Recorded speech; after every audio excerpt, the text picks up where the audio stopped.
السلام علیکم ورحمۃ اللہ وبرکاتہ۔ اب آخر میں حضرت پاک صلی اللہ علیہ وسلم کے 3 مبارک والے نامے ذکر کیے جاتے ہیں جو کہ آپ نے مختلف اوقات میں مختلف سربراہان مملکت کے نام بھیجے تھے۔ کسریٰ شاہ فارس کے نام حضرت عبداللہ بن حذافہ سہمی رضی اللہ عنہ کے ہاتھ والا نامہ بھیجا۔ کسریٰ بدبخت نے والا نامہ کو ٹکڑے ٹکڑے کر دیا تو حضرت پاک صلی اللہ علیہ وسلم نے بددعا فرمائی کہ حق تعالی شانو اس کے ملک کے ٹکڑے ٹکڑے کر دے۔ چنانچہ ایسا ہی ہوا۔ اس کے بیٹے شیرویہ نے اسے بری طرح قتل کیا۔ اس کسریٰ کا نام پرویز تھا اور یہ نوشیروان کا پوتا تھا۔ کسریٰ فارس کے ہر بادشاہ کا لقب ہوتا تھا۔ والا نامہ یہ ہے: بسم اللہ الرحمن الرحیم، اللہ کے رسول محمد صلی اللہ علیہ وسلم کی طرف سے کسریٰ کے نام جو فارس کا سردار ہے۔ سلامتی اس شخص کے لیے ہے جو ہدایت اختیار کرے اور اللہ اور اس کے رسول پر ایمان لائے اور اس بات کا اقرار کرے کہ اللہ وحدہ لا شریک کے سوا کوئی معبود نہیں اور محمد صلی اللہ علیہ وسلم اللہ کے بندے اور رسول ہے۔ میں تجھ کو اللہ کے کلمے کی طرف دعوت دیتا ہوں اس لیے کہ میں اللہ کا وہ رسول ہوں جو تمام جہان کی طرف اس لیے بھیجا گیا ہوں کہ ان لوگوں کو ڈراؤں جن کے دل زندہ ہے، یعنی ان میں کچھ عقل ہے، تاکہ اللہ کی حجت کافروں پر پوری ہو جائے اور قیامت کے دن ان کو یہ عذر نہ ہو کہ ہم کو علم نہ تھا، تو اسلام قبول کر لے تاکہ تو خود بھی سلامت رہے، ورنہ تیرے متبعین مجوسیوں آگ پرستوں کا وبال بھی تجھ پر ہوگا کیونکہ وہ تیرے اقتدار میں گمراہ ہو رہے ہیں۔ قیصر بادشاہ روم کے نام حضرت دحیہ کلبی رضی اللہ عنہ کے ہاتھ بھیجا۔ قیصر کا نام ہرقل تھا۔ یہ شخص اسلام تو نہیں لایا مگر اس نے نامہ مبارک کی بڑی عزت و توقیر کی۔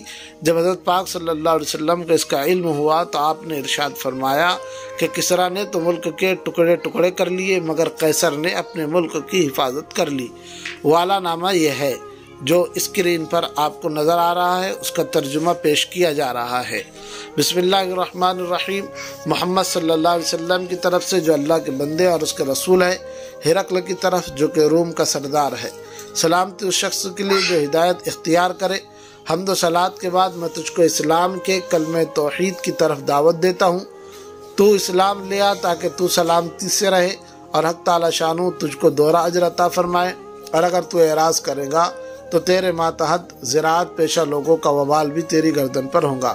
اے اہل کتاب، آؤ ایسے کلمے کی طرف جو ہمارے اور تمہارے درمیان مشترک ہے، اور وہ یہ ہے کہ ہم اللہ تعالیٰ کے علاوہ کسی کی عبادت نہ کرے، اس کے ساتھ کسی کو شریک نہ ٹھہرائے، اور ہم میں سے کوئی کسی کو رب کا درجہ نہ دے۔